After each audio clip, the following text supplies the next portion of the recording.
Hello, everyone, and welcome to another edition of Wednesday Night Shooting.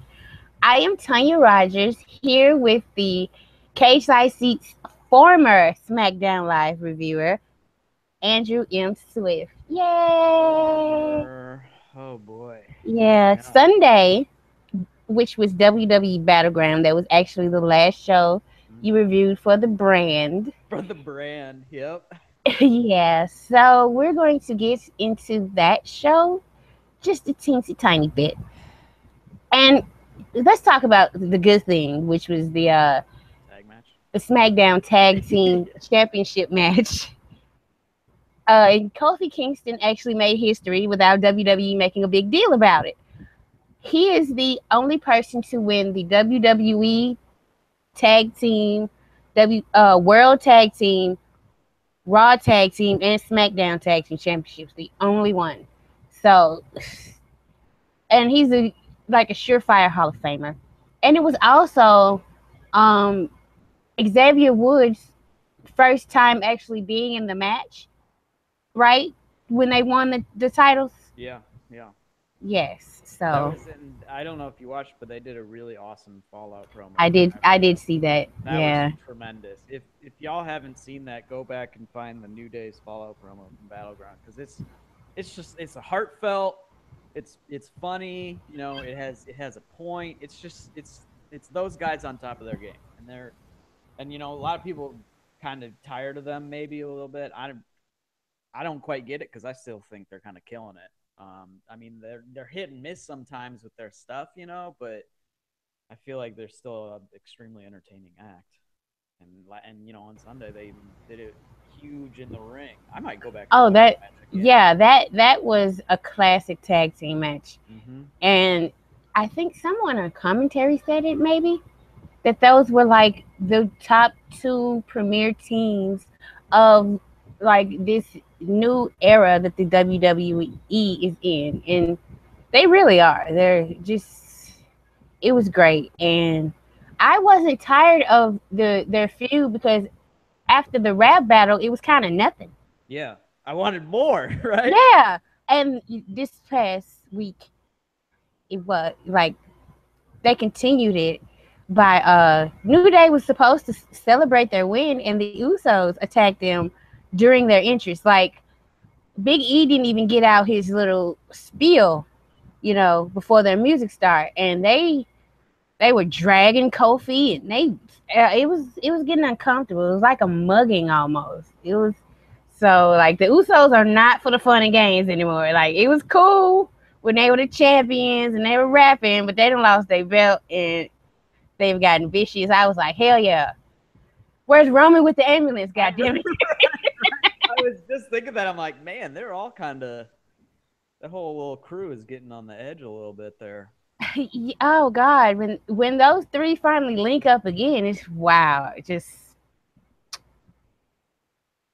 yeah, that's really what I really want from any other shakeup is really for Roman to join his cousins. I don't care which show is on. But yeah.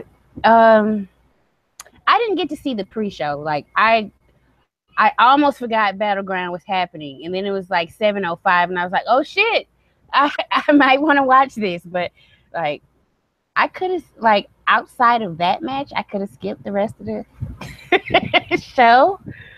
Uh, yeah. Let's talk about the women's match, Okay. shall we? Yeah. Okay, what is going on with Lana and Tamina, and why does WWE think we're interested in this? I have no idea whatsoever. Um, I don't know. I apparently so like they lost the tag match to Tea Time, and then like Tamina walked out on her, or kind of walked out on her, or something like that. I didn't see it, but that's my impression of it. And the whole thing is just weird because those two have been like the narrative focus of the division for like I don't know, a month and a half now, and those two are Yes. by far your weakest performers in the division. So Yeah. it's very very strange. Odd and Of course, Becky she looked nice in the match, but I think Charlotte really shined the most. And then they have Natalya win. Wait, hold on. Becky had a good match. Uh-oh. Yes, I thought she was great in that 5. Well, no, it's just funny because I did quite a bit of Becky writing today, and part of it was a subhead titled "Becky with the Bad Offense." So hopefully she doesn't get out of it her 2-year funk quite just yet. Yeah, so you can make a point. Right, exactly. Yeah. But it was just way too much Tamina and Lana, and like it wasn't even Lana, even though she was missing kicks. It was Tamina. Tamina's terrible. She's the worst performer on the roster. And this is said with love. I really like. I've always wanted Tamina to be more than what she is, but at a certain point, you have to realize what you're dealing with, and it's not pretty. Yeah. So Natalya won, and she's gonna get me and the Nail Mob like real pissed off because she's coming at the glow belt. Yeah, I heard about that. Yes. She is saying she is disrespecting tradition. That belt is not even 1 year old. What tradition?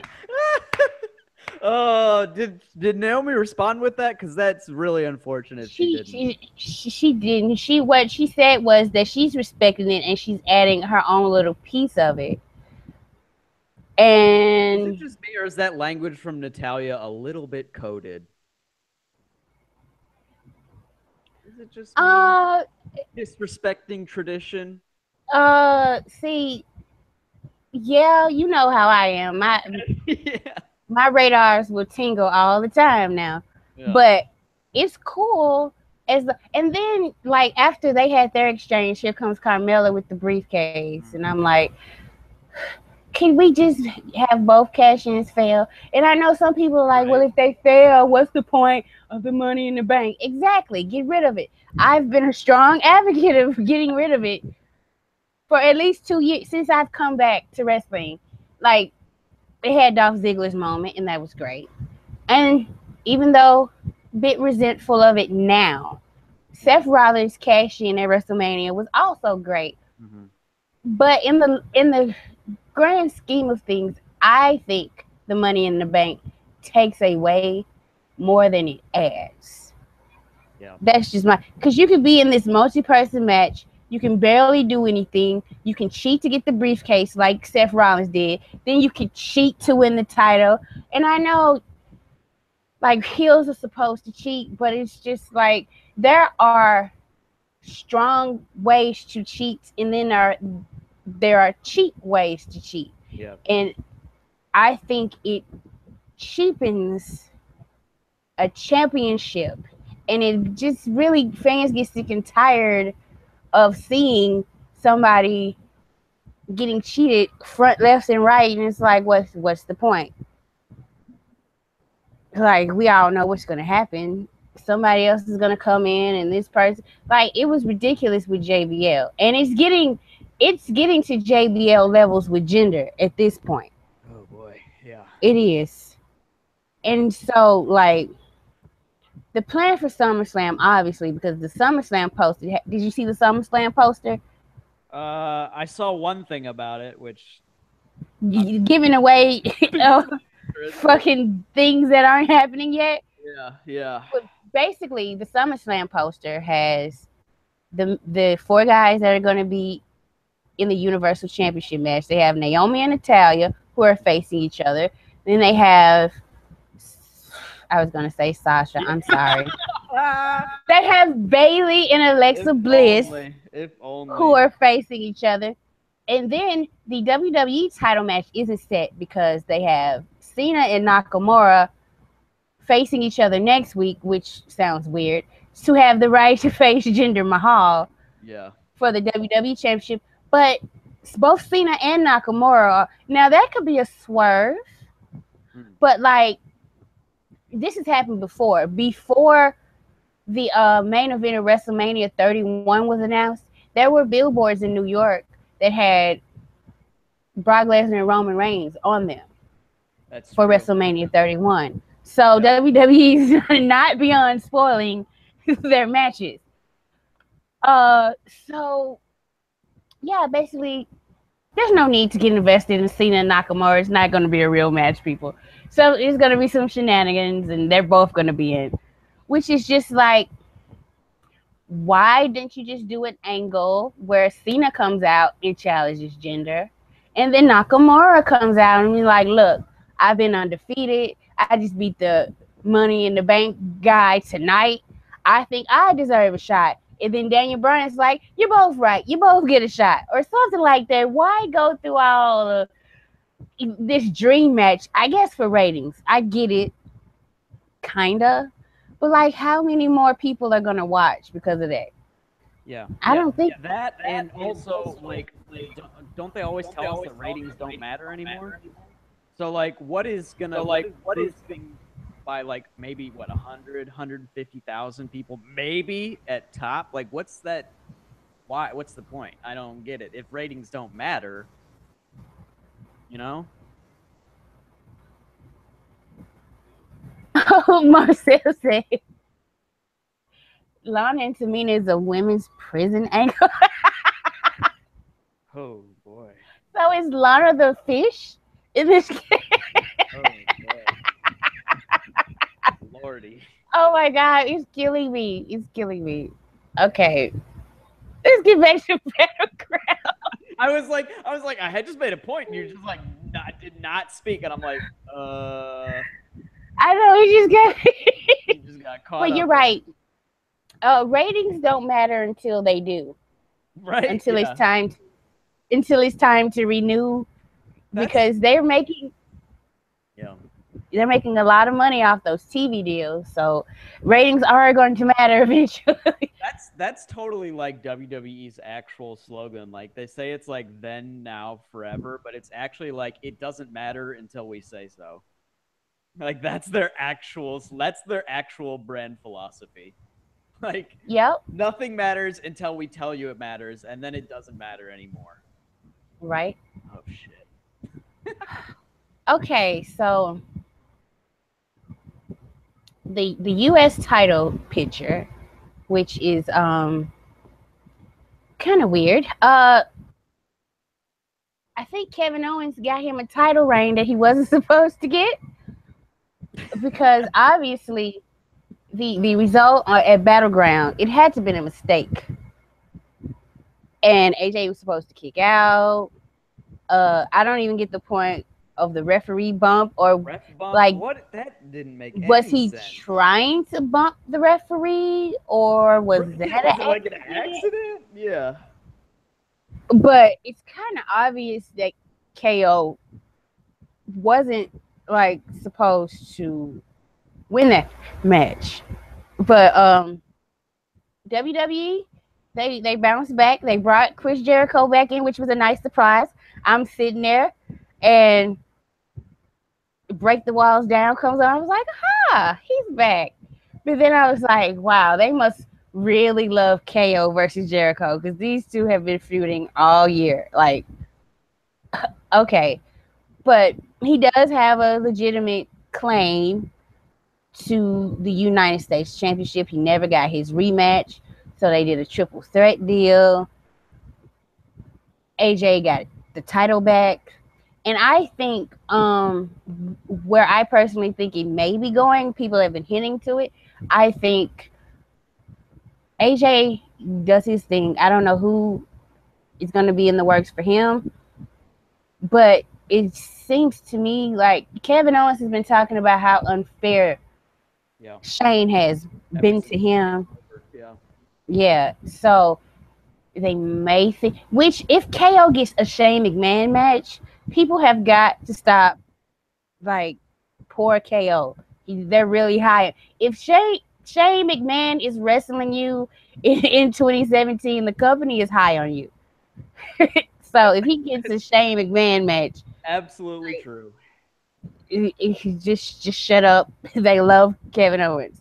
There's no way they're putting Shane, who is like, what did Vince call him? The Undertaker's most formidable WrestleMania opponent. Wait, He's like, get did the he fuck. actually say that? He actually said that. Fuck. So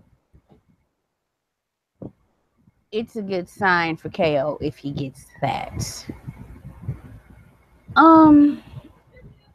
I don't know how good of a match it'll be, and not because of Shane. Let's talk about headlocks. I had a theory because I've run out of any of other reasons why. Maybe I'm not saying he does get gassed. I'm saying maybe he does that so he won't get gassed later on in the match, because it seems like he just throws it on out of nowhere. And I don't see what other reason. Like, he puts his head, there's no rhyme or reason for any, like, the match, they have a hot little sequence, and then he takes control of the match and he throws on a headlock, and it's just like, and it's not a working headlock, it's a rest hold, because he lays all the fuck the way down when he's doing the headlock, and it's just it takes me out of his matches. As soon as I see it, it's hard for me to get back into it, and I just want to know, what is the purpose? Is he trying? Is he like? Does he think like he's so over? He gets so cheered. People like him so much. This is how he gets heat by boring the crowd. Which, I mean, it does work, but like, I don't think you should be wanting to bore the crowd during a match. Like, I can see during a promo, if the intention is to bore somebody so that they can like chant boring and like pop when somebody comes out to, confront you or something. But like during a match, I just don't. Especially a match with AJ Styles. Come on now, you don't. Do we really need to resort to that? So I don't know what it is, but he needs to stop. It's getting on my nerves. Oh, okay. What else was on this show? Oh, let's talk about Breezango and the angle that they shot, which we didn't find out who actually has been messing with them, because like they ran a thing and the assistant tried to take credit, and that was funny. And then they got attacked and Fandango got drug off somewhere. That was dark. Yes, it was. And I was very intrigued. It's like, oh, this is not just fun and games anymore. Yeah, there's some shit going on. Right. And so I don't know who it could be. I hope it's not Eric Rowan and Luke Harper, just because it doesn't make it. Why would Luke Harper just automatically get back with Eric Rowan? Why would they join up together again? Yeah, he broke free of the Wyatts and he beat Eric Rowan. It's like, that would make no sense, but of course that would be like classic WWE. Some people are saying it's possibly Sanity. Which, honestly, like, if that's the case, I'm more excited for Nikki Cross than I am for any of the dude. I'm like, oh my god, we got a top heel. Holy shit! Right? Like, that sounds fire. I literally couldn't care less about the rest of the stable. I don't know, it's kind of cute or whatever. Like, I know Sean really digs Alexander Wolf. I don't know if you read his NXT reviews, but he's always putting that guy over. And I'm just like, oh yeah, he's kind of funny or whatever, But yeah, Nikki is the real star there, and boy, do they need a female heel star on SmackDown. So with a vengeance. So badly. Like, if they're gonna do it, just fuck, man, do it. Like, I'm cool with it. And honestly, if Ember's gonna win the title, you know, at Brooklyn, which I still think is going to be the case. I know people are talking about Ember Luger or whatever, but I think that would be way too damaging to Ember to not put the championship on her after running this whole like little angle they've done. So if that's the case, then you know the next person that's going to be chasing is going to be a heel, and then it's like, are you going to do Nikki or are you going to do like the Icons? And it kind of feels like it's Peyton's time to be thrust into that main event picture to get that sort of, you know, Yeah, prime you're spot. right. And it just kind of feels like that's going to be the time for that, and maybe she wins it in January or something from Ember. But yeah, if you're not going to put the title on Nikki, then call her up, because boy, shit, do we need her badly on SmackDown. I just said we. I don't know why I just said we. I still have this thing where it's like you're my still baby, a homer. you know? Yeah, It's still my baby a little bit, you know. but yeah, I see. I'm trying to cover everything before we get to the mess, the tragedy. Okay, let's talk about Mike and Maria Kanellis. Uh, so I don't know, like who they thought they were getting it with Mike Bennett. I really don't. Like nobody saw his resume, or they just heard about how good Maria was, and they was just like, okay, just bring your husband too. I'm sure he's just as good. But it's just like, like I don't know where that's going, and I don't see much possibilities of where it could go unless like Maria actually crosses over and becomes a manager in the women's division. But like, there's nobody worth her managing. Yeah. In the women's division, so like that's a whole mess, and yeah. Yeah, she needs more bodies, is what she does, because Mike is not nearly enough, and then it's the question of which bodies, you know, and there's no real obvious fit or whatever. I saw I think it was Total Divas Eps, the Twitter account, Tumblr account or whatever, that posted a GIF from last night of the Kanellises. I always want to call them the Kanelli, like that's the plural version of Kanellis, but and Aiden English together, and like the caption was like the revenge of the drama club nerds or something, and I was like, oh, that's kind of cute, but even still, that's like English doesn't really need a manager like that, and you know, no, he's good on his own, really. He needs someone more of like a little bit further up the card, you know, to have something going on there. So I don't know. I still kind of really like the gimmick. I think Maria is terrific, and I think the presentation is wonderful, but I don't know. I don't know what they're gonna end up doing with them for. I mean, SummerSlam's like 3 weeks away. Is it? Holy shit, that is not far from now. So yeah, I don't know. It's gonna be interesting to see what they do, if they do anything with them for the card. Maybe put on the pre-show or something, but we'll find out. Yeah, but who do they face? Yeah, that's the question. Like, who fucking knows? They just gonna keep beating up Sammy? Like, are they gonna go back to that well again? Or, yeah, and it seems like that's, you know, they've done all they can do. Like, I don't know what else they could do. So yeah, we'll see. Well, I guess we can get to the main events, which saw Randy Orton versus Jinder Mahal in a Punjabi prison match. It's bad when a wrestling town like Philly doesn't even like they because the name of the show is Process Sucks, and that came from the Trust the Process chants that they were doing, but it wasn't like that was overwhelming. Like, you expect a town like Philly to really shit on a match like that. They cannot see what's going on most of the time.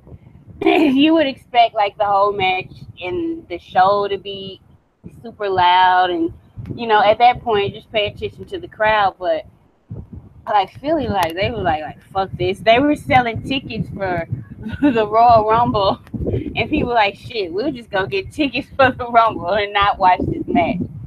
So, and then like the big capper was they dug up the Great Khali and brought him back, like to choke out Randy, and so Jinder won. And then they didn't have the decency to follow it up with having him on SmackDown. Like, if you're gonna bring back, I need to have at least like some kind of messy, rambling promo where he just utters something in a different language for no reason and fails at the direction he's given. Because, like, if you have watched Botchamania, they have a whole like segment dedicated to how much Khali botches. And I don't even get that. I just get like he pops up out of nowhere. Like somebody said, the Punjabi Prison is like the Khali summoning chamber.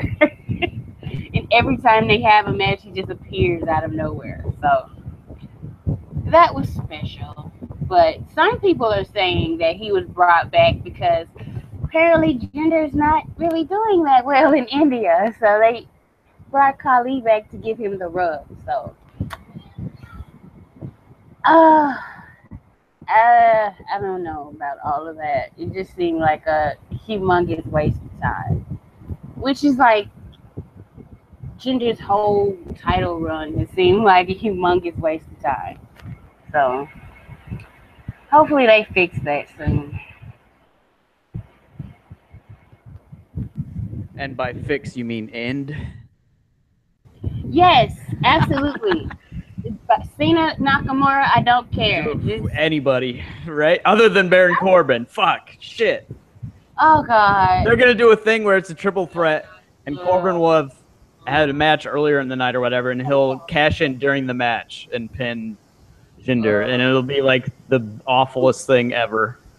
Oh, no. No. I just put that idea out into the universe. I'm sorry. Oh, that is the darkest timeline. Like, no, not Jinder, not Baron. Like, I don't know when. Yes, I do. I know when I started hating him. When I watched an old NXT episode of Roman Reigns, and I was like, shit. That's the gimmick that he gave Baron Corbin. And I was like, oh, this fucker gets to be a heel and suck at my guy's gimmick. So yeah, that was when I was like, he got called up immediately after WrestleMania last year, and for somebody who has been pushed as consistently as him, he should be way more over as a heel than he is. Like, seriously. And there's been a level of regression with him. Like, I don't know, maybe he works better with smaller guys. Cause I don't know, it just seemed like the match with Sami Zayn was lackluster. His matches with Nakamura have been lackluster, and it's just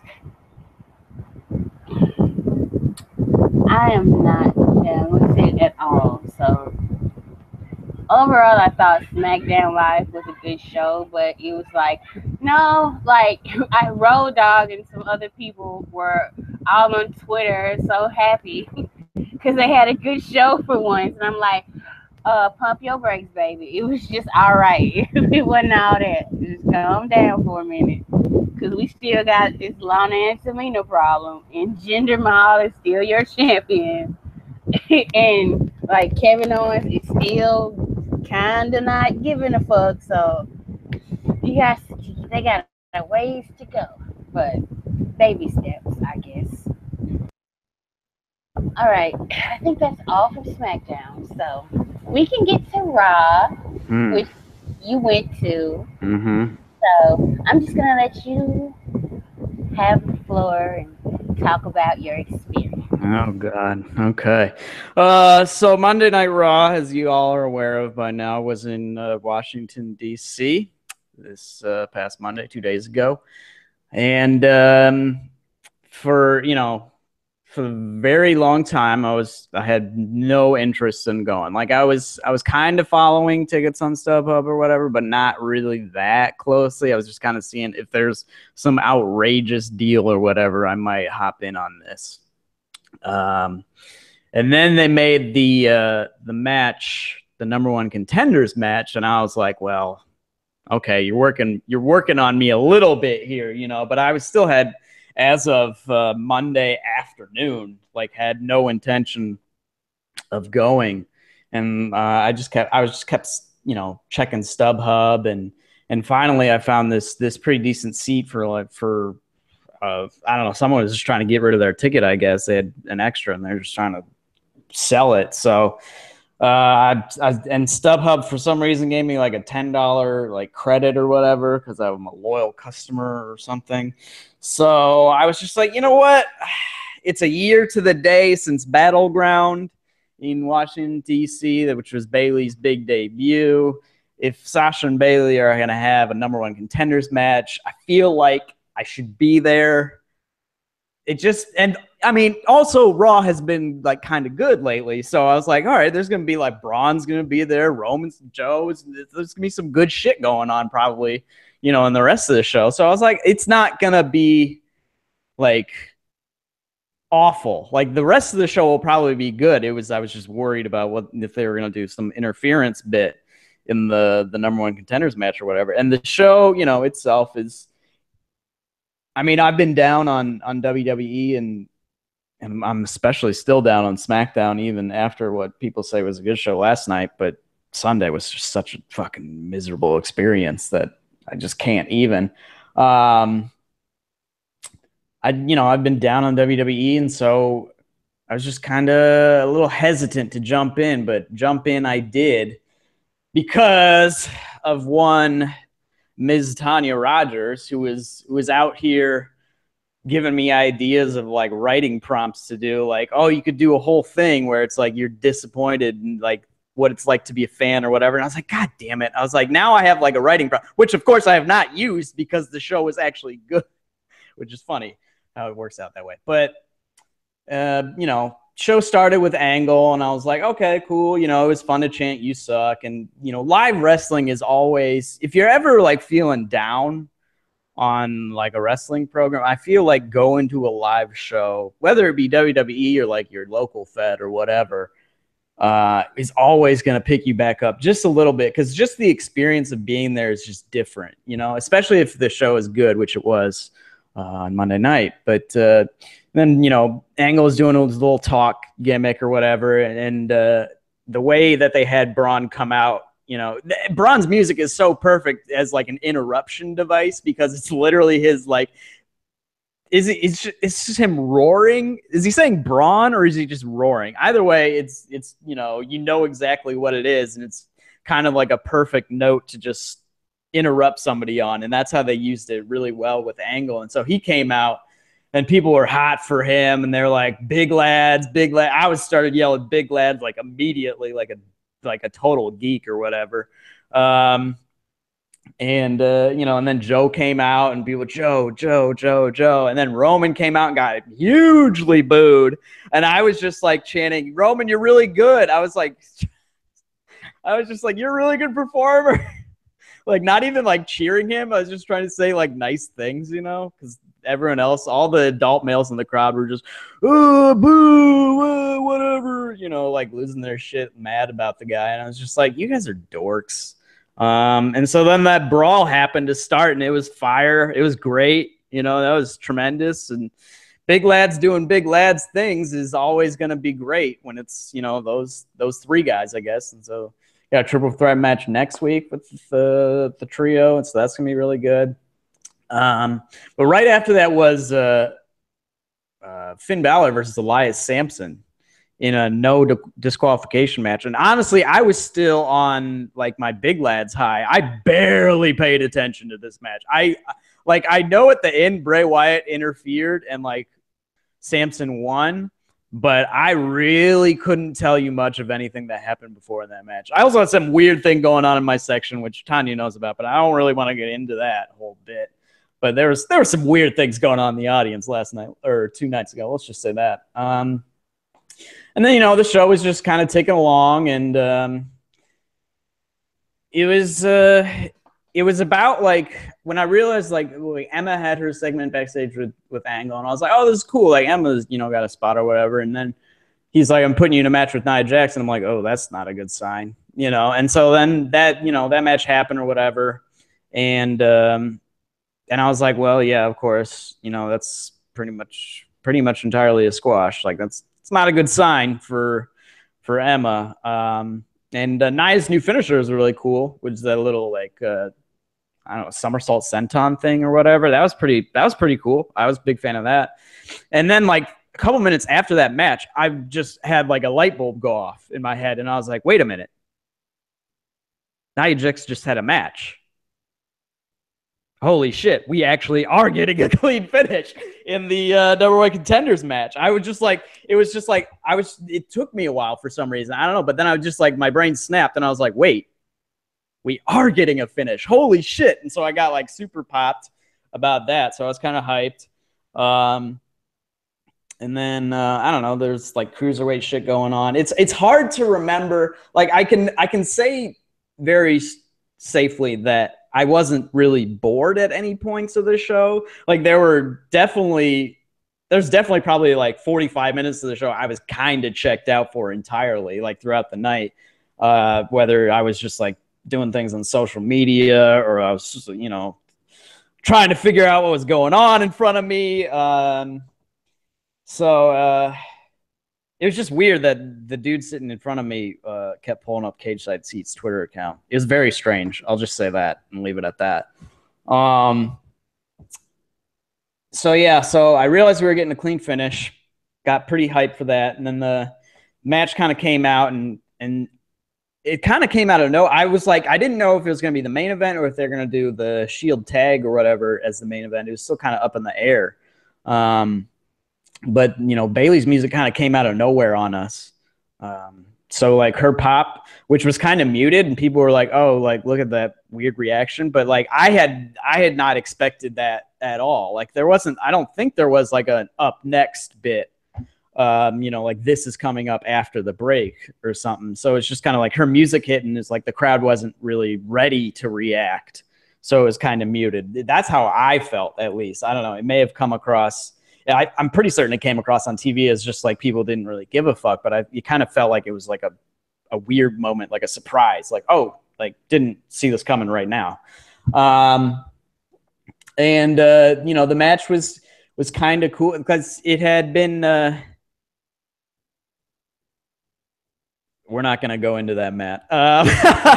The match had been, it started slowly or whatever. It started slowly, but like right away, like it had been a minute since they had a match. And like even before WrestleMania, when they had a singles match and Sasha tapped Bayley, it was like not quite on, that match was not quite on the level of the match on Monday, because like right away, it was just like, holy shit. They are smooth as, like, Chris Novak tweeted me. He's like, yeah, they are smooth as silk right now. And I was like, it really feels like that. Like, everything is connecting and just, like, beat by beat, it was just working really, really well. And it's one of those things where you could just, like, I was hyped the whole way through, obviously, but you could feel the crowd. Like, being there live, you could feel the crowd slowly,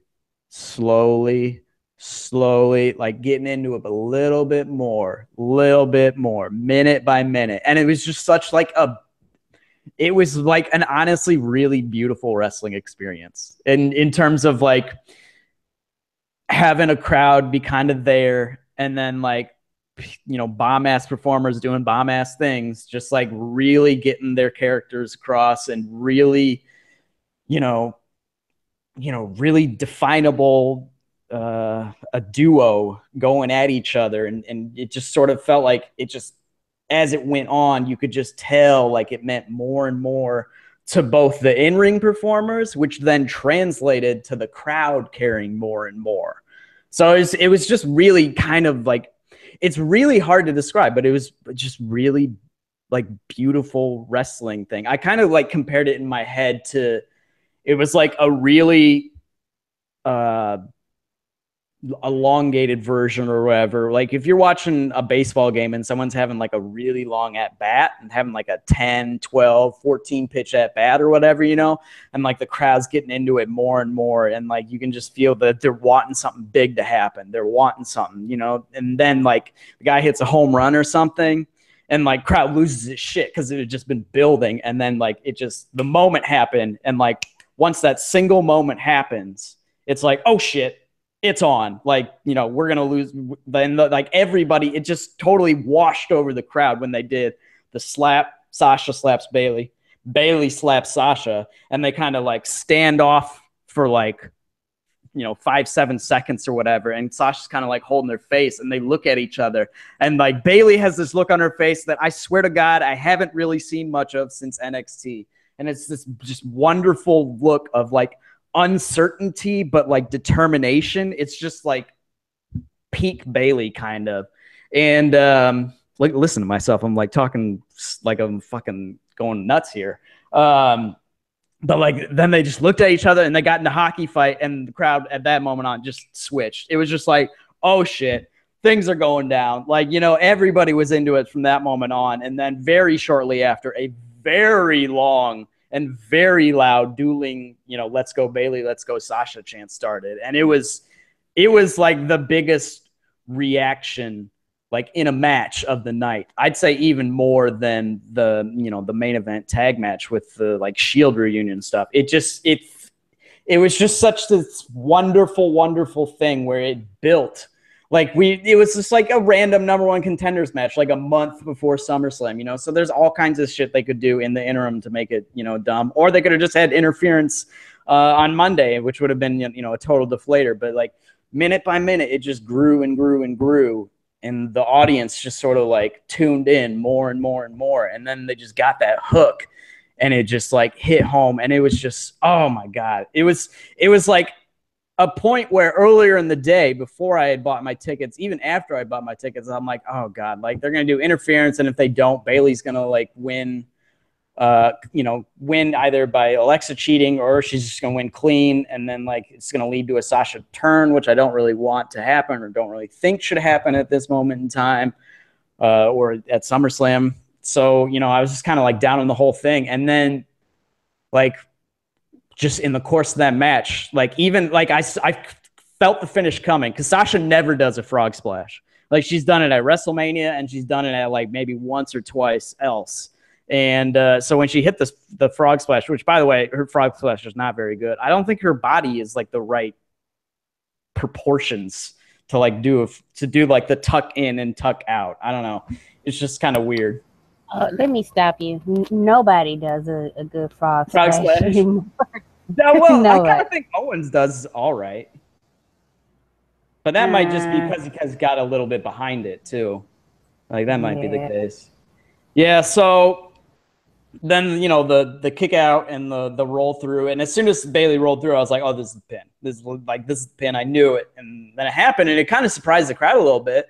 Like, they popped a little bit. But some people were kind of like, whatever.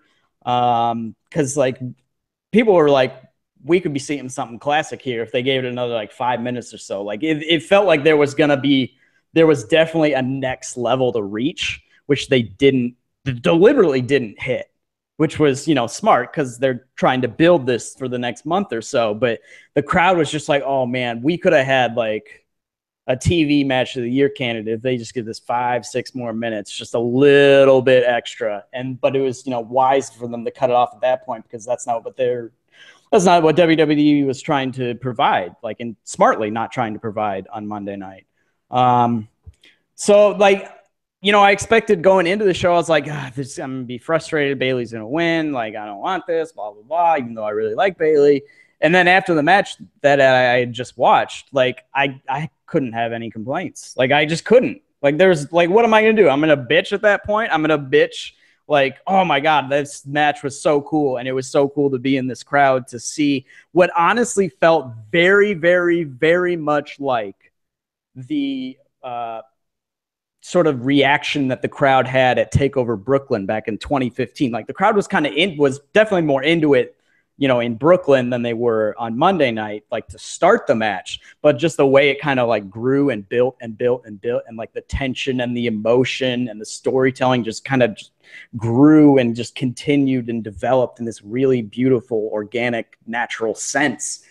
It really reminded me of that match. And I was just like, how am I supposed to complain about that? You know, like, and it kind of made me think about my own fandom, like, you know, having to give up the review basically because I was just fucking fed up with SmackDown, which I had loved for a very long time.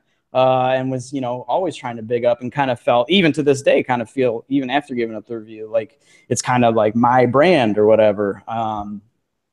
And they just brought me back. Like they just brought me back. And like you know, there's that like, oh, I thought I was out, and then they bring me back again. But there's like that line is said with like a little bit of like, I'm upset that they like brought me back, and that's not really the case, because I was just like, I saw that match Monday and I was like, you know what? Fucking Tonya, she was right. I was just like, I'm so mad.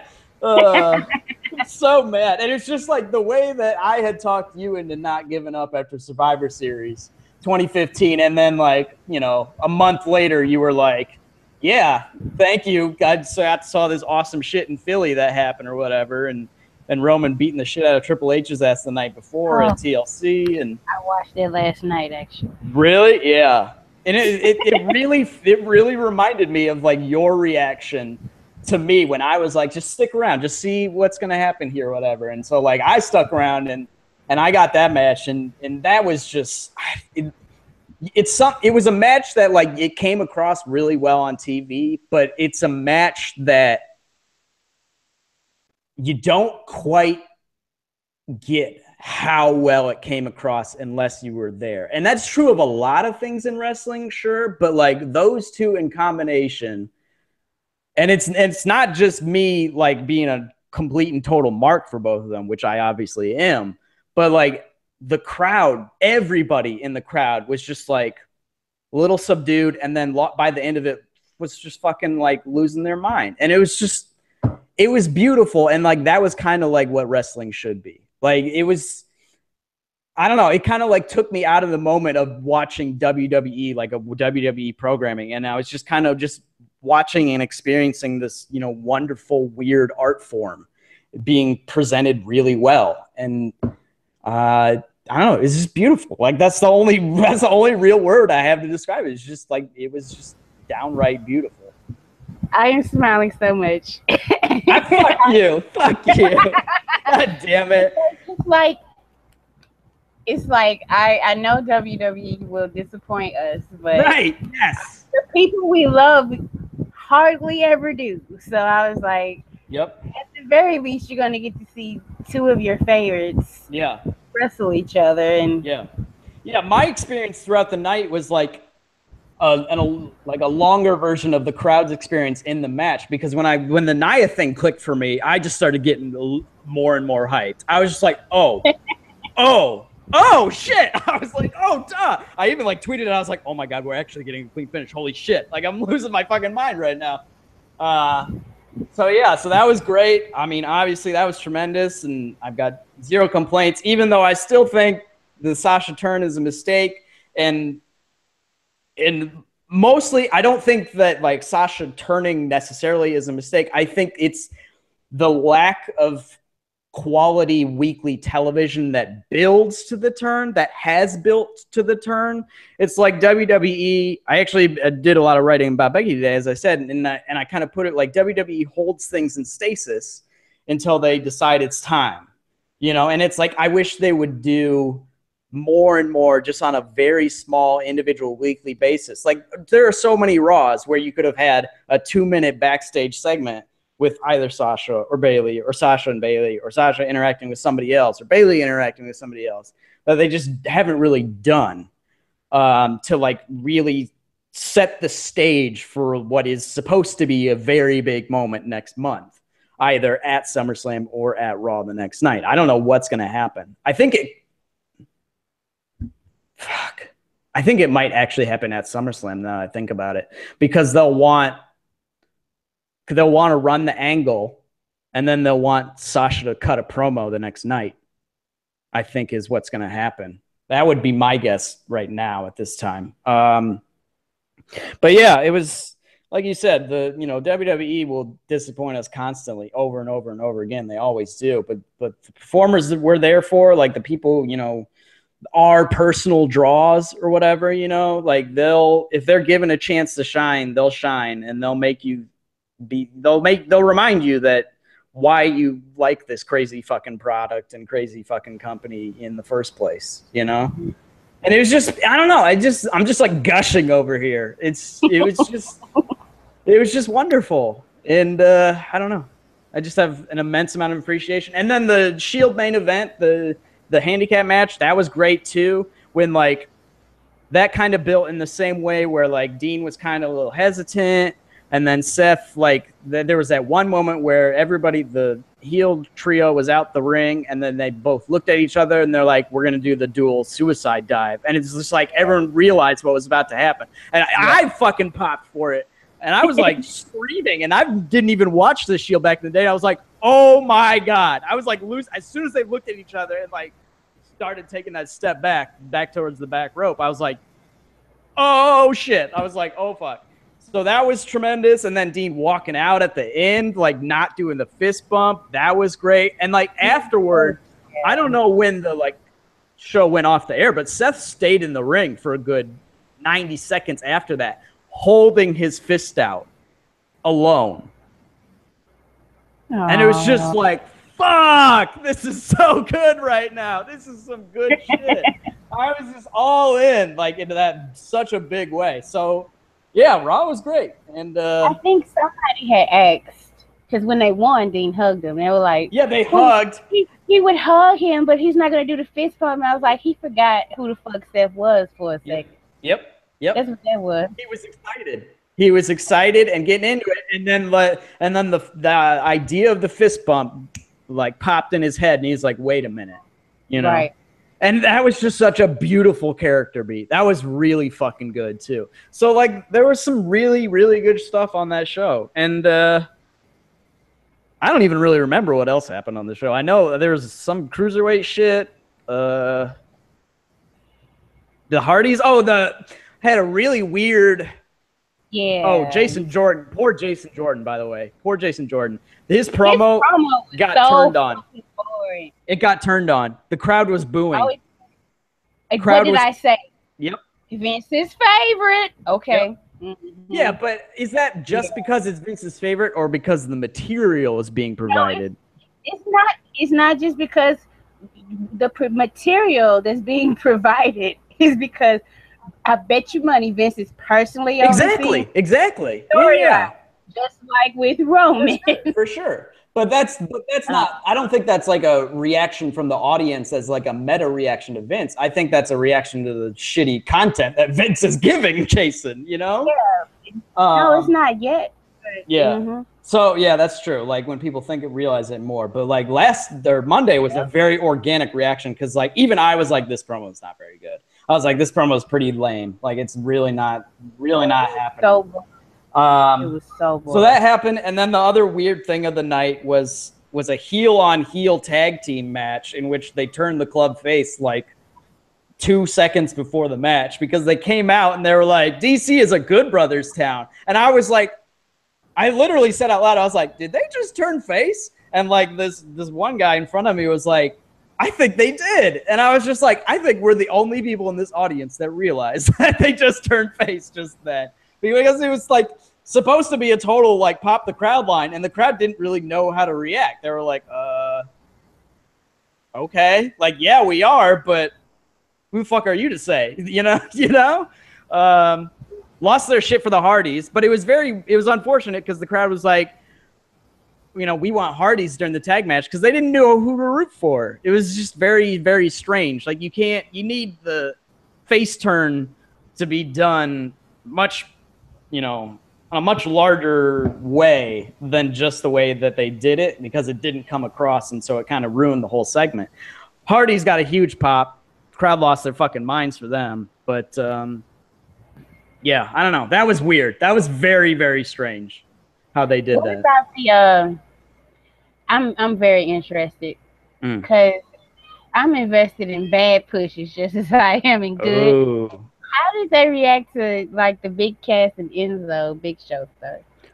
Oh, fuck. All right. I know. Were they chanting "casshole" at him? Yeah, casshole is what they were. Yeah, okay. Definitely what they were chanting. Enzo came out and cut a promo, right? I'm trying to remember it. It's hard to remember. I think that was.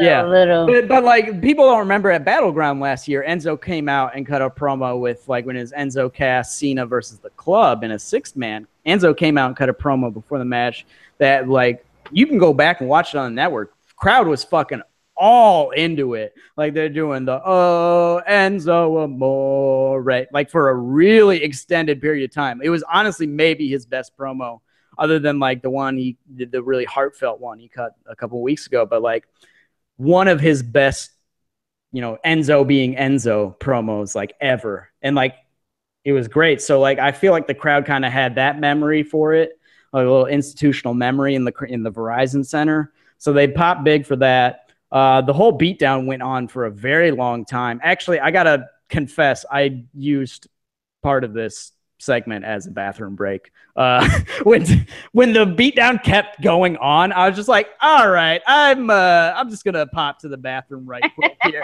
I was just like, this is going on far too long. And even when I got back, it was still like they were just cleaning up the mess of it. And I was just like, fucking hell, that went on for a long time and wasn't very good. Yeah. Okay. That it went on so long, and so that at least that's how it. A lot of it very good must have been during the commercial, because I don't remember him beating him down that much. It felt like 12 minutes. Like, seriously. I mean, you could go to the bathroom and come back. So yeah, it had to be pretty long. It was a long, and I had like popped a beer earlier in the night at this show because I was like, fuck it, I'm here.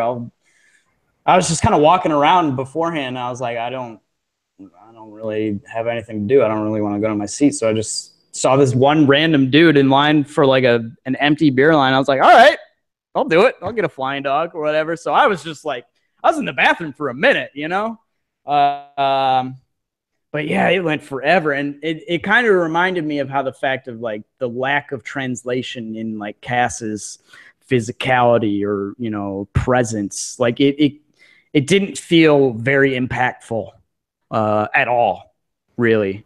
And that just kind of like reminded me of, what I had said last December and what you had said when you saw him too.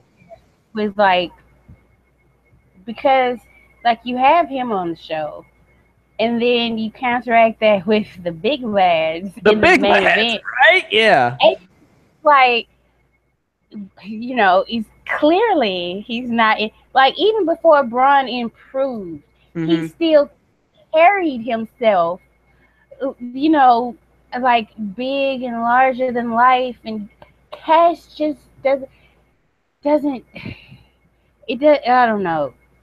He doesn't have it. Yeah. No, he needs Enzo. Yeah. Yeah, I totally agree. And like that definitely proved it again for me last night. I just had a thought pop through my head and then it disappeared, but it'll come back to me.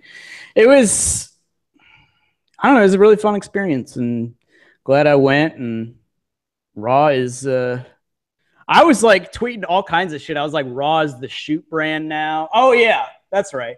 There were a bunch of like really good scripted lines. There was, Dean's I Gotta Watch 4 Guys. Like, that was tremendous, and that got, like, a big reaction in the crowd. Alexa's promo backstage was really good. I really liked that. I thought she was really on point there. But you know what?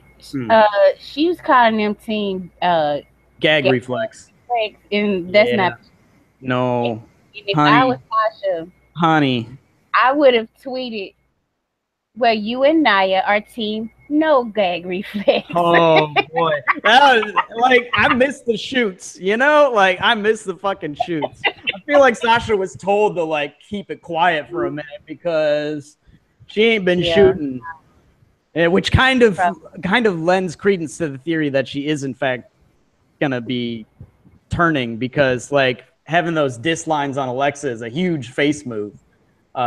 You know, that gets people like really riled up and excited. So kind of keeping her quiet on that. But Braun's line about I just want to pile bodies, that was fucking tremendous. That was a great line.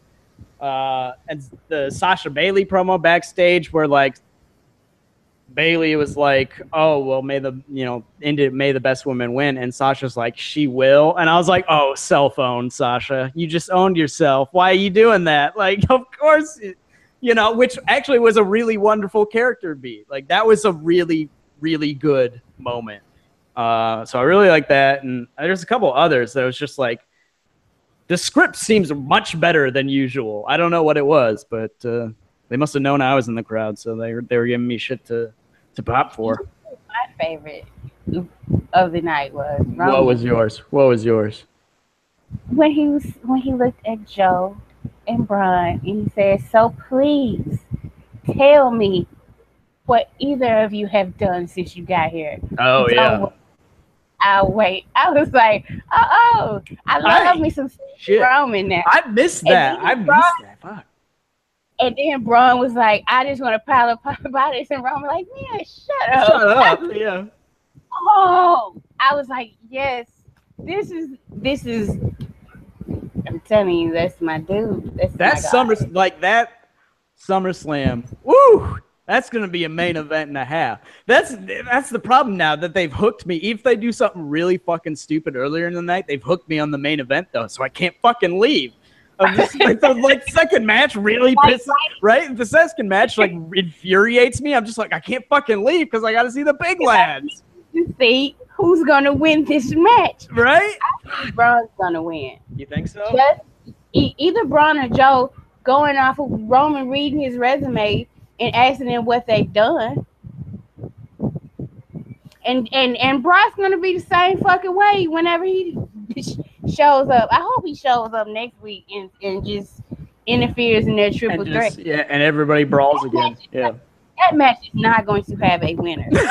No, absolutely not. That match is not going to have a winner. Definitely not. I think that's all I wanted to extra because I wanted to talk about the feud that's the online feud that's been going on for a while. And it got started again Monday. I don't think you saw it. We were talking about it in the daily. Okay, I don't know if you saw, but I was talking about the crowd in Philly. Mm-hmm. So Roman tweeted. Oh yeah, I saw this tweet. Yeah. Roman tweeted about he heard the crowd was quiet in Philly. Y'all better bring it the next time we come there. Then # Raw my yard, all this yada yada. So I guess somebody got in Cena's ear like, dude, we told you to stalk his Twitter, and whenever he tweets something disrespectful, to tweet something back. Because the next day, John Cena said something. First of all, he called Roman a young man. Like he is 50 years old or something. Like he's 8 years older than Roman. Come on, please. Like when people that older than me try to act like they're my elder, I'm like, shut the fuck up. We both grown. Calling me young man. Call him young man. Anyway, he said something about like, if you want the big fight, careful what you ask for. And Roman was like, he said, you're a real tough guy on Twitter. But if you want it, you know where to find me. And it # my yard raw. And I was like, damn. See, that's why I think like those two are gonna meet up at WrestleMania 34. Probably in the main event. Yeah, you got to figure. Yeah. And I don't think Cena's retiring, but he's gonna be coming after Roman beats him. He'll be showing up less and less and less. And like, I just don't like some people. The cynical people are like, oh, the crowd's just gonna shit on the match. No, they are not. I have yet to see a Roman Reigns match where his opponent is not cheered out of the fucking building. And they're like, but this is Cena. Like, yeah, they're going to forget that they're Cena. All they get, like, the person, like, the crowds aren't even that loud for Cena anymore. I'm sorry, they're not. That's why he got in his feelings when Roman said the crowd was quiet, because it's the truth. And he knows it. Somebody took his crown of dividing crowds and being polarizing, and it's Roman. So somebody put to that tweet, I don't know who it was, but I love what they said. They were like, Roman is out here attempting murder with ambulances, and Cena is playing plant the motherfucking flag. I was like, yeah, Cena's he's lame. He's a cornball. And it's time for that C Nation to be over with. I'm sorry, kids and Cena fans. The era is over with. It's time for Roman to kill him. And I cannot fucking wait. And I'm not even worried about the promos anymore. Like, that was my biggest fear. Cena ethering Roman. But I'm not that worried anymore. I think Roman gonna have some stuff up his sleeve. So it's nice to know the WrestleMania main event 6 months in advance. Right, yeah. Well, it's nice to know when it's your guy main eventing, huh? Huh? It is. I don't be like, oh, poor Roman, and why I know why people keep like all these posts. I don't give a fuck. I still don't like him. His character sucks. You stay pressed. Like, honestly, seriously, Jinder's getting the shit pushed out of him. I'm not constantly talking about him because I don't give a fuck. I really don't give a fuck about Jinder Mahal. The most I talk or discuss him is on this show because it's the part, it's the part we got to talk about, and we talk about everything. But I don't tweet about him.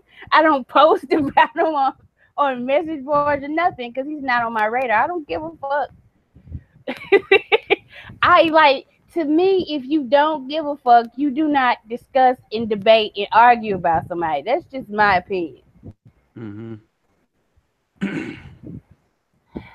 Maybe some people like, hey, this thing I didn't give a shit about before, I still don't give a shit about. Okay, good for you. It was like, and so you felt the need to discuss that, or everybody else keeps like. It was a moment where like women's wrestling was talked about ad nauseum, and it's talked about a lot.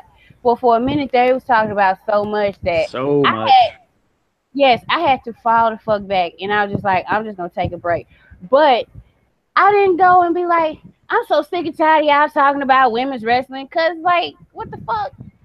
This is what we come here to do, to talk to each other and banter about this shit. And if it's something you're not interested in, what the fuck are you interested in? Talk about that. That's all. I swear to God, I don't get why, if you're not a Roman Reigns fan, you have to announce to the world, oh yeah, I think he's a good wrestler, I still don't like him. Who gives a fuck? Seriously, I would like to know, who gives a fuck? I certainly don't. No. He doesn't either. He's still getting paid. So it's just like, if people who take the time out, it's real cool for some reason to shit on Sasha Banks. And that shit pisses me off too. Like y'all stay worried about her. And I always have to put her down to make whatever female wrestler they like look better. Mm-hmm. I'm sorry, Alexa Bliss is not better. And if you really want to cut down to, she's a talker, and that's it. It's it. She will never, like you explained how that match was pulling the crowd more and more into it. She ain't did that yet in not one of her matches. Not a one. Yep. And this is the name of the game. I know you talk people in the building. That's great. But what the fuck are you going to do once they're in the building?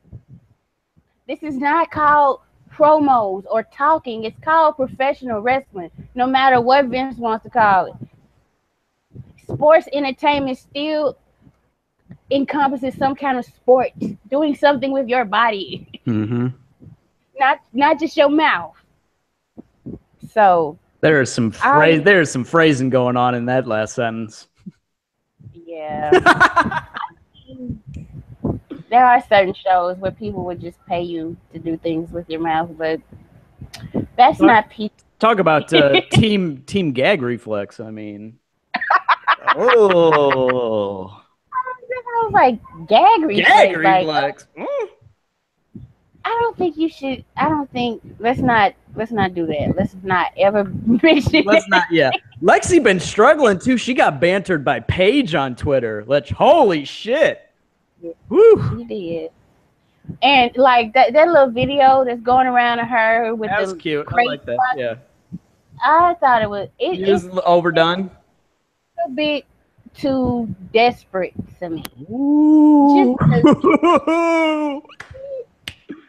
I am here for that word. I am here for that word. Too try-hardy, too cool for school. It's like if you have to try to prove that you're better than somebody that much, you're not better than that person. And it's like, okay, it's enough of talking about and my whole thing is I probably would be cool with it, but what turned on me is when they did the Comic-Con. And okay, understand, I have seen Roman Reigns at Comic-Con while he's like, he basically feuded with the Authority for like damn near 2 years. So if anybody brought up a question about Seth Rollins, he would reply in character because he's really not supposed to like this guy. And I never saw Seth Rollins whining about somebody respecting him on Twitter or some shit because that's the name of the game. Sometimes you have to keep certain appearances up. So Sasha says what she said. If you have some clackback at her, that's great. But don't be whining about desperation. Then you got your little friend on Twitter doing the same damn thing. But when Emma does it, somebody who has no chance of competing with you, you got all the clap back in the world for her, and your friend Naya, Naya really getting on my nerve with that coattail riding shit. She really is. She does. She rides Alexa's coattails on Twitter. If Alexa tweets about somebody, here she go tweeting them right back behind. Bitch, please. Like seriously. Don't put this like, oh, we're nice girls. You're jealous. They're jealous of the 4 horsewomen. It's like, okay, Hunter didn't push you the way he pushed him. Like, okay, get over it. It just seems like, and people want to point like it's Sasha that's bitter. Sasha's a 3-time, like she's getting all. Sasha got merch out the ass. Whatever merch Alexa Bliss got ain't shit compared to the merch. Sasha still keep getting merch. She probably getting a new shirt as we speak. So to me, it seems like Alexa is the one that's jealous and desperate, not for the office or for WWE to notice her, but for fans to give her the same kind of love and adulation that they give Sasha. Be as good as Sasha. That's what you gotta do, or stay in your lane.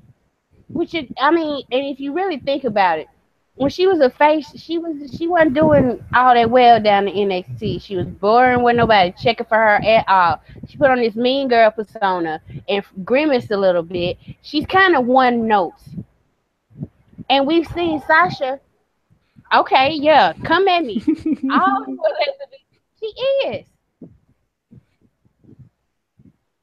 And you know how I feel about the mean girl gimmick anyway. That's great if you can do it, but it's like that's one of the easiest tropes that they can slide you in, and you get pigeonholed into this persona, and it's just too one note for me. So it's like, after I see you a mean girl and you got the, okay, well, what else you got? And she ain't shown me much in the ring. She showed me she could be carried by Sasha and Bailey. That's about it. But like her social media presence has turned me off. And then I don't see anything that wows me since cause like SmackDown, I'm sorry, it's the B show. It's a little show that could you when you're doing well over there, you're a big fish in a small pond, and she is no longer that big fish in a small pond. You are on Raw, and she hasn't, like, other than bury the shit out of Bailey, which like was more the company than her. Like, what has she done since she came to Raw? Don't worry, I'll wait. What a fucking callback! Oh shit!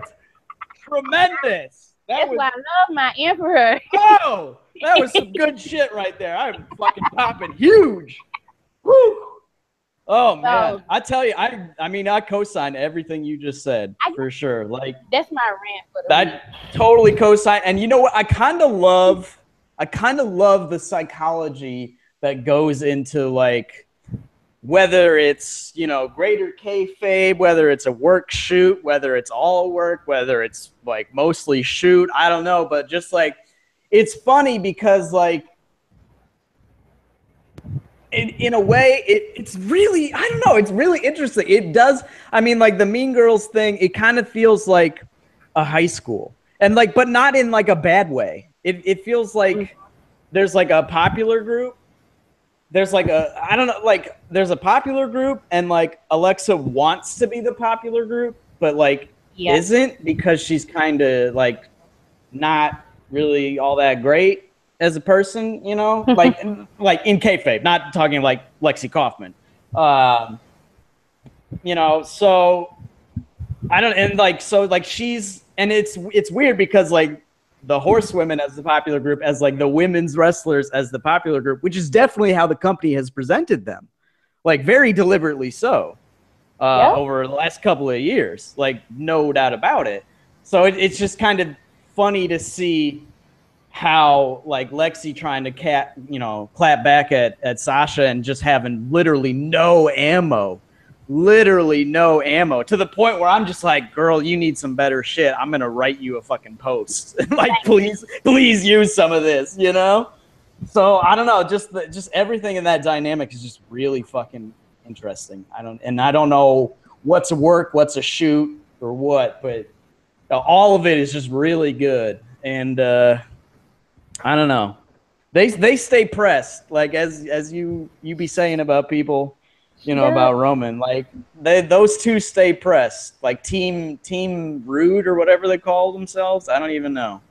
Yeah, it's been interesting to see. Like, yeah, it's just been because they aren't who they, you know, they aren't the top folks, and that's why like I felt on commentary, like, because I watched the match back, and on commentary, like, the announcers were trying to get Alexa to say which one of them she preferred to face. And all she would offer was this really bland line of, like, it doesn't matter that either of them are going to lose to me. And they kept asking her this question, not because they're stupid and, like, just wanted to keep asking a question, but because they wanted her to say something.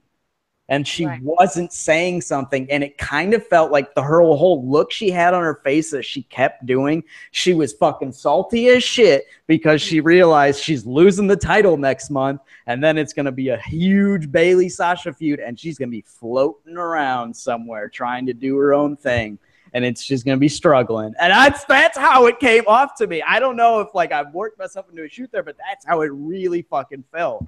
Like, she was just like, I'm about to be screwed here by these fucking horsewomen again. And, like, the best thing is, you want her to be screwed by the horsewomen. So I don't know. Maybe WWE has pulled, like, a really fucking brilliant work here, but everything is definitely coming together in a really nice way, I'll say. Fuck! God damn it, I'm so excited. Tonya, Look what happened. Yeah, and the worst thing they could do is keep their belt on Alexa. In my opinion. Oh my God! Please no. Because, like, as it's been pointed out, like, okay, I don't know, like, things have gotten topsy-turvy, but the heel's job is to get the face over. Right. This is how wrestling has always worked. And she doesn't. She does not. She doesn't do that. In any way. And Sasha, getting in the ring with Sasha gets you over. Seriously. I don't even know. Vince may not see her as the woman to put the title on, but he knows what he has in her. Because every time it's time for a big match or to make something feel important, who does he whip out? Who pulls in? Yeah, who comes in there? Sasha Banks. Yeah. So my only one complaint I have about Sasha's treatment right now is I would have kind of liked to see her get a babyface run with the title, and I would have liked to see the turn happen as champion, like her getting a little paranoid, because it kind of feels, well, it doesn't kind of feel, they literally are telling basically the same exact story of her, you know, turn in down in NXT, like can't win, you know, the big one. So eventually just gets frustrated and fucking goes nuts, which they could do something else. It kind of feels like they could do, like, you know, them being friends. Like if they really wanted to run with the friends thing, they could do Sasha, you know, being the champion and Bayley and, you know, her putting down all the comers and Bayley doing like a slow build, kind of like knocking everyone else down out of the way on her way up.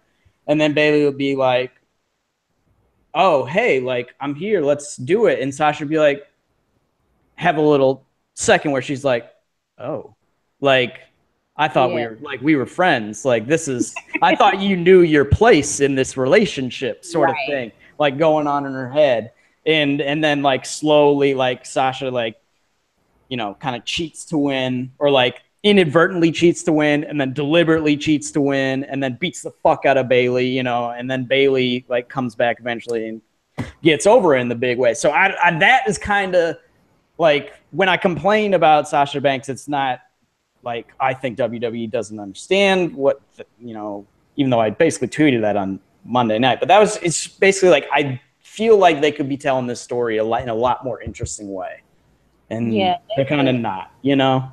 I don't know. Another thing I would note is that I had to go back and check, but pretty sure that #1 contenders match longer than all of Alexa's title matches. Oh, yeah. Almost certainly. And that might be another thing that she's talking about. They give her like 6 minutes. 6-minute matches, yeah. And then Sasha and Bayley get like twice that much time. Yep. Yeah, they get twice that much time on a random Raw a month before SummerSlam, you know? So, yeah, but the whole pouting, to me, it's like, go big or go home. Just show what you got or shut the fuck up. Honestly. And I'm at that point with Alexa. Show what you got or shut the fuck up. Really. Because your gift of gab only gets you over. And I didn't like that shit with AJ Lee, so I'm not going to like it with her either. Yeah. Pretty much. Is there... Oh, yeah, let's talk about how Lana had a fucking meltdown. Holy shit. I saw that. Holy hell. Woo. Sam, come get your wife. Come get her, please. So she got You Can't Wrestle chance last night. Which, I love that Richmond crowd. That Richmond crowd, I swear to God, is one of my favorite crowds in the country. That was the crowd for the Backlash pay-per-view in 2016 when Becky won and Slater and Rhino won and AJ Styles won the title. And like the crowd was just, it felt like the perfect wrestling crowd. It really did to me. And every time they're back at Richmond, it feels like that, you know? That was the crowd that booed Dean Ambrose against Yeah. I got to put over these mid-Atlantic crowds, these fucking DC, Virginia, Maryland crowds. Baltimore's always a great crowd. There's just some good fucking fans over here. Fuck your Northeast bullshit. Like, right. Fuck your Chicago and all that. But they're only goddamn good, those crowds. We're just into this fucking professional wrestling. Boy, listen to me right now. I'm so frustrated how excited I am. So, okay. Some people are like, well, she kept using ravishing, so that means she was in character. No. Okay, because I gotta say, Roman has come at fans before too. He has tweeted, but it's like maybe one tweet, two tweets here and there. He bored. He actually doesn't. She tweeted like 6 to 9 times at different people.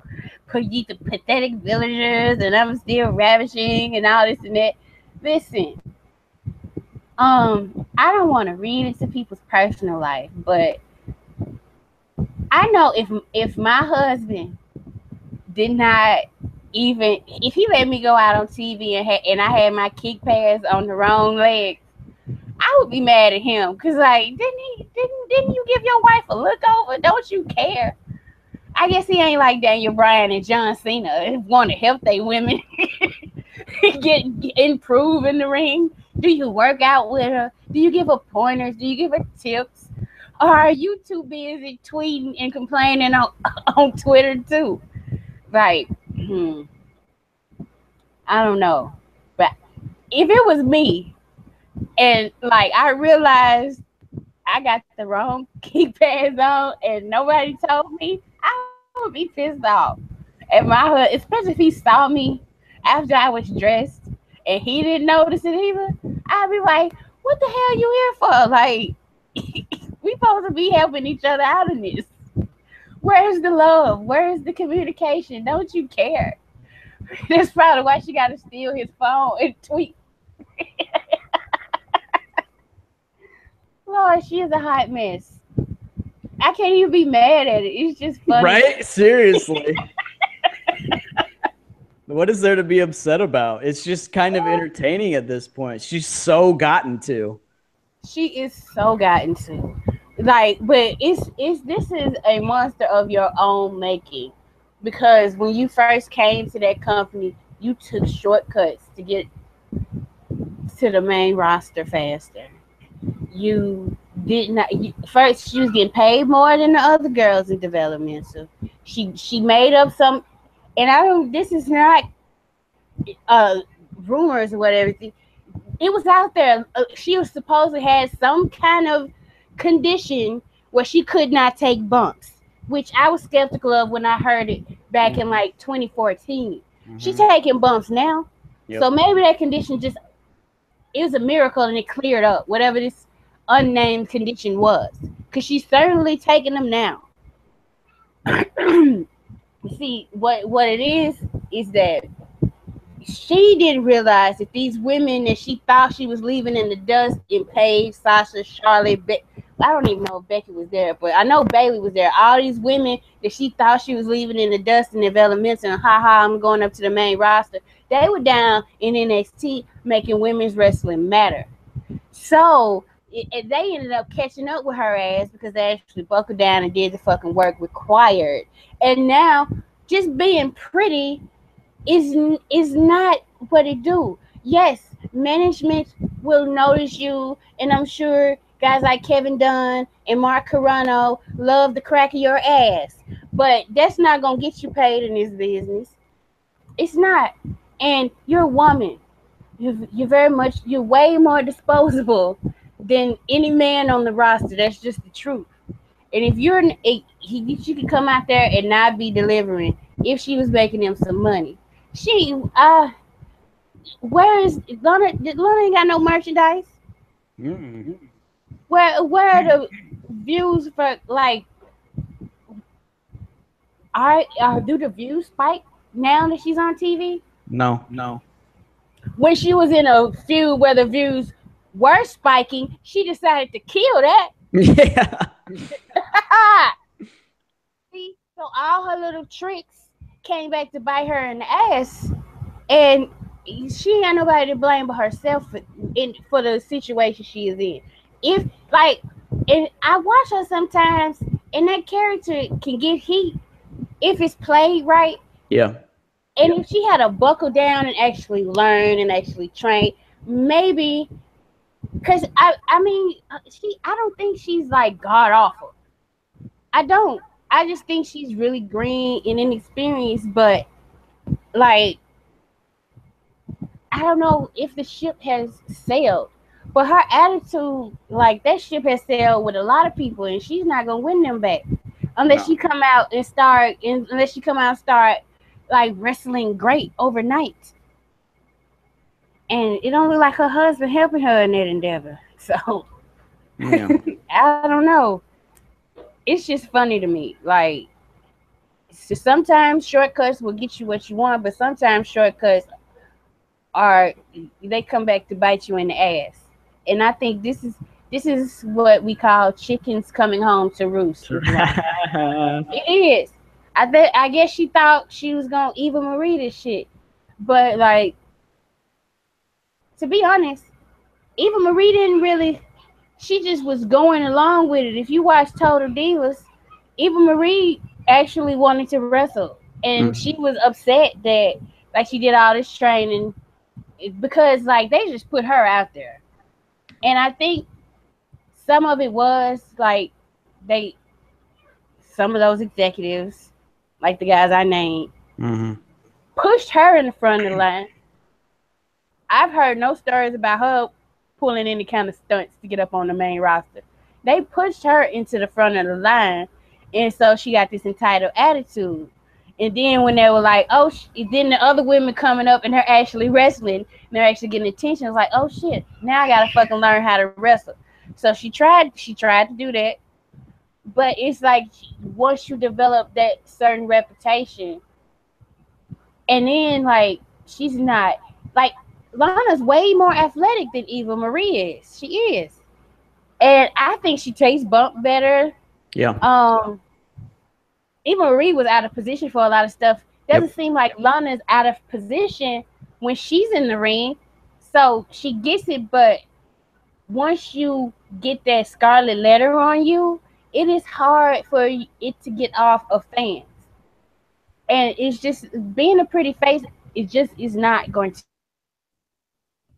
And all I can say for the girl is keep hunkering down. And if you really, really want to succeed in this business, keep going for it. I'm the type of person, I will always, if you improve and I see you're improving, even if I don't like you, I'll give you your props. Even if you do something entertaining, I'm going to say it's entertaining. So I don't think she's completely hopeless just yet. But that attitude, I'm leaning more towards hopeless than not, to where she might be getting released soon. People are like, well, they're not going to release Lana. Rusev's there. Shit, they can release his ass too. All these people they got in the PC coming up, all these new signings they got, they really don't need either one of them. Yeah. So. Yeah, and it's especially if the stories are true about her like having kind of a big contract. Like if they're still paying her more money for not a whole lot of value, then kind of more trouble than she's worth, maybe.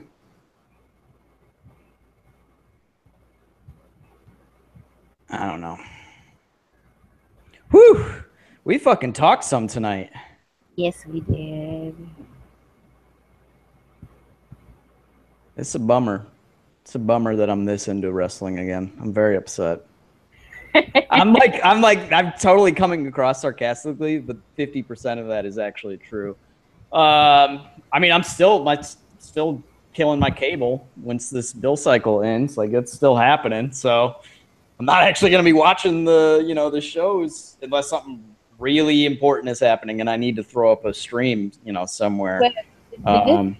Don't really have to watch the week to week. You don't, exactly. You don't have to watch weekly TV. I will probably like the product far more if I'm not watching every segment and being like, this is how they should have done it better, which is kind of on me being like an arrogant shithead, which you and I, said on Twitter or whatever, we're both arrogant shitheads in that we think we can do it. We can tell these stories better, but like, I think it'll kind of give me a little bit of zen, like a little distance where I don't have to look at shit and be like, this is fucking dumb. This is fucking dumb. This is all right. This is fucking, So, which is kind of another reason why I was kind of very okay with dropping the review, because it kind of turned me, you were saying, it kind of turns you into a different sort of fan, Yes, it does.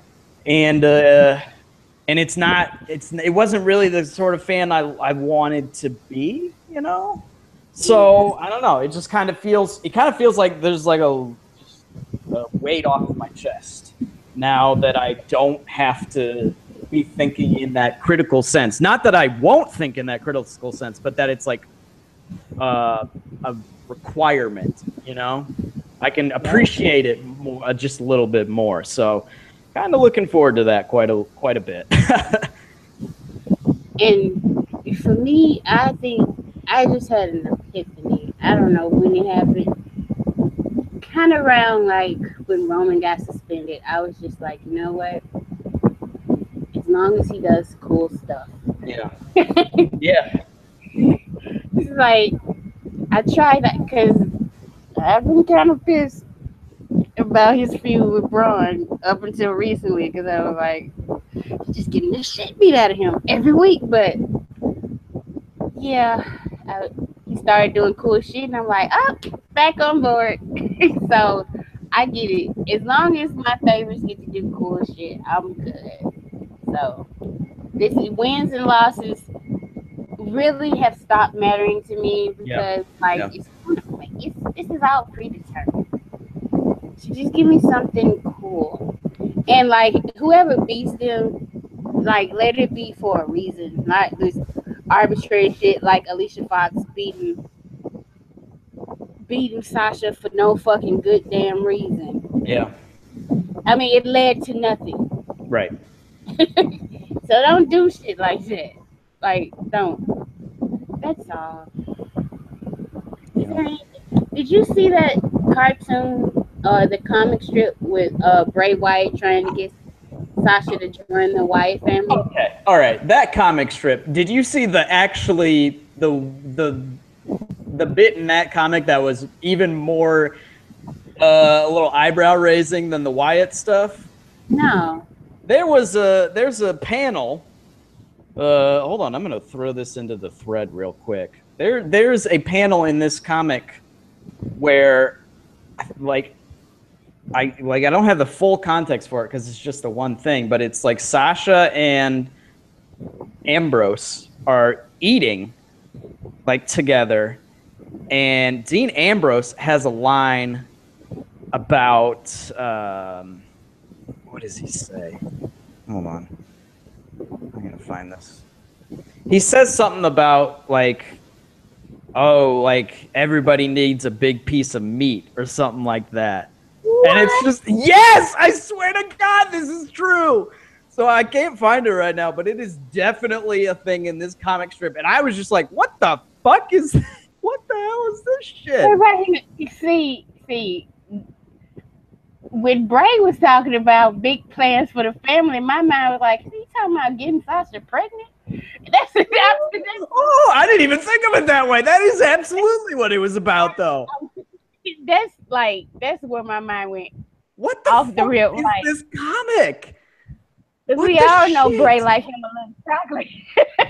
Oh, I found it. Okay. All right, I'm gonna post this. Everybody has to fucking look at this shit that I'm about to post just now. I'm gonna read it real fast just before it shows up, though. This is insane. All right, Dean, I feel like you ordered that just to spite me. Sasha, I was never eating a giant pile. I can't even. I was never eating a giant pile of meat, Dean. Nobody needs a giant pile of meat. Dean, try this. Sasha, why? Dean, because sometimes you got to go a little crazy to get out of your own way. Sasha, fine. Sasha, OMG, as she's eating the, whatever, beef sausage or whatever. It says boom in big letters under it. And then the next little clip is Dean. And everybody needs a giant pile of meat with like a wink, with like a head tilted face with a smile, and everybody in italics and bolded. And it's just like, what the fuck is this shit? Oh my god! I don't understand. This is like softcore fucking porn in this comic strip. I swear to fucking God. Okay, so It's where can I get coming? Right? This is insane. I cannot believe this shit. Like, this is like an official WWE like product. Like, they've officially endorsed this. What the fuck? Alrighty then. It has to be seen to be believed. It really does.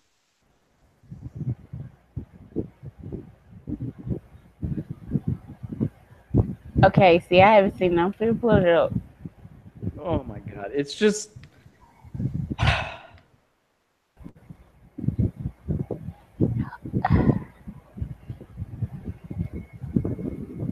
Oh my god!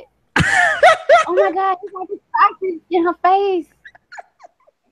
Yes. Oh my god! Oh my god! What the fuck is this? I'm too young for this. Ah! Boss need meat. Oh, what the hell my is God. this? Oh, who did this? I don't know. It's the most insane thing. Why Why are all these men trying to fuck Sasha in this comic? This is one of the most absurd things I've ever seen, like the branded WWE. I just don't. I